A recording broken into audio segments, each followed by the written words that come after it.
खामोश, वो सकल लश्कर ढेरे, फौजन ढेरे, हथियार ढेरे, गाजियां खामोश हो जा। हो सके तुसी तारुफ करवाया, असी सुनिया, असी तारुफ करवाने, सुनते क्यों ना हो, सुनते क्यों ना हो। गाजी दी आंखें तक पा के ब्याह देन असद जब ना पता है तो नस्ल किस दौर पे जाके हमें मालूम है तुम बात भी दुनिया में। साला आदमी मेरे हाथ नहीं उठ गया।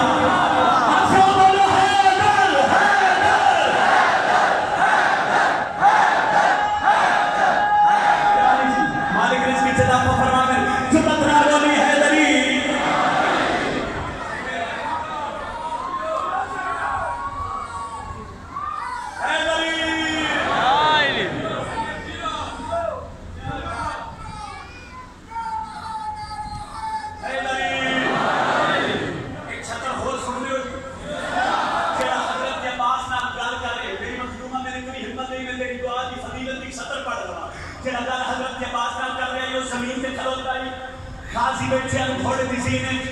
तो जरा जमीन से खड़ाई ना उसे इंच करके दी दे पुत्र को बैठा ते बादशाह पास आते खल खल थल्ले का बादशाह फरमाया खल थल्ले का आते क्यों कना खलोता जमीन पे आई अखा मुर्शद आवाज रुक गई खलोता जमीन पे कितनी दुआ कर सकता है अखा मुर्शद आवाज रुक गई बादशाह फरमाया खल थल्ले का आले वजह क्या है ते गाजी जरा दसामा सब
मिट्टी दे आई उम्र बनी दरान वादा कर क्या सकता है